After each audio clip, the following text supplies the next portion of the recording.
நம்ம ஊருக்கு சிவன் கோவில் வேணுமா வேண்டாமா? வேணுங்கிறீங்களா? ஏன்? நம்ம ஊரில் கோவிலா இல்லை? எத்தனை கோவில் இருக்குது நம்ம ஊரில்? அதெல்லாம் பத்தாதா? சிவன் கோவில் எதுக்கு தெரியலையா? பெரும்பாலான கோவில்கள் சமாதி கோவில்கள் தான் அப்படின்னு ஆராய்ச்சியாளர்கள் சொல்கிறாங்க. நம்ம ஊரில் இந்த பொன்னழியம்மன் கோவிலுக்கு வரலாறு இருக்குது. அதுமாதிரி காரைக்குடியில் முத்தாளம்மன் கோவில் சமீபத்தில் ஏற்பட்டது. அது மாதிரி இந்த நிறைய கோவில்கள், லக்ஷ்மி குபேரன் கோவில் சமாதி கோவில் சமீபத்தில் ஏற்பட்டது. இதெல்லாம் இது மாதிரி நிறைய வரலாறு இருக்குது. அதனால் வரலாற்று ஆராய்ச்சியாளர்கள் இந்த கோவில்கள்லாம் கோவிலே இல்லை அப்படிங்கிறாங்க. அப்படியே அது கோவில்னு ஒத்துக்கிட்டாலும் அங்கே சாஸ்திர முறைப்படி வழிபாடு இல்லை.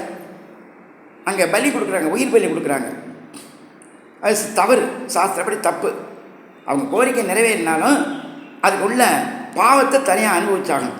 இந்த உடம்பை நம்மளா உண்டு பண்ணியிருக்கோம், அம்மாவா கண்ணு காதெல்லாம் வச்சுட்டு வரேன்னு சொல்லி இந்த உடம்பை நமக்கு அம்மாவா உண்டு பண்ணி கொடுத்தா கிடையாது. கடவுள் 10 மாதம் கஷ்டப்பட்டு நம்ம உடம்பை உண்டு பண்ணி கொடுத்துருக்காரு.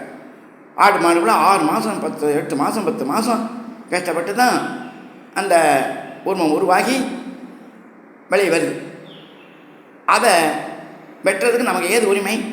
ஒரு எறும்புக்கு கூட நம்மளால் உயிர் கொடுக்க முடியுமா? முடியாது. இன்னொரு உயிரை வெட்டுறதுக்கு கொல்றதுக்கு நமக்கு ஏது உரிமை? உரிமை கிடையாது, தப்பு.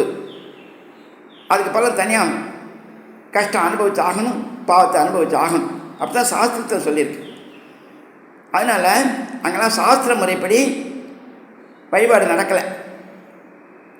ராமநாதபுரத்தில் இந்த பிரச்சனை வந்தது. ராமநாத சேதுபதி அங்கே அம்பாள் கோவிலில்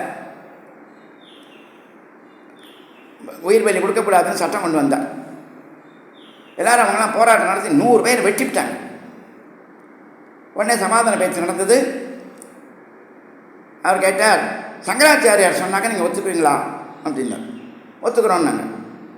சரி, சங்கராச்சாரியாரை கூட்டின்னு வந்தாங்க. அவர் இங்கே பிள்ளையாருக்கு இருக்கா அந்த கோயிலில் அப்படின்னார். இல்லைன்னா எங்கேயாவது ஒரு பிள்ளையாரை தூக்கின்னு வாங்கினாங்க. ஒரு பிள்ளையாரை கொண்டு வந்தாங்க. ராத்திரியோட ராத்திரியாக ஒரு பிள்ளையாரை கொண்டு வந்து அங்கே பிரதிஷ்டை பண்ணிட்டாங்க. உடனே காலம்பரை ஊராரெலாம் வந்த உடனே இதுக்கு முந்தி எப்படியோ பிள்ளையார் பூஜை பண்ணாமல் பூஜை பண்ணக்கூடாது சாஸ்திரப்படி. நீ பிள்ளையார் சைவமா அசைவமா? யானை சைவமா அசைவமா? சைவம். அதனால் இன்னுமே இங்கே உயிர் வெட்டக்கூடாது அப்படின்னு சொல்லிட்டு போயிட்டார். அதேமாரி காஞ்சிபுரத்தில் காமாட்சி அம்மன் கோவிலில் உயிர் பலி கொடுத்துட்டு வந்திருக்காங்க.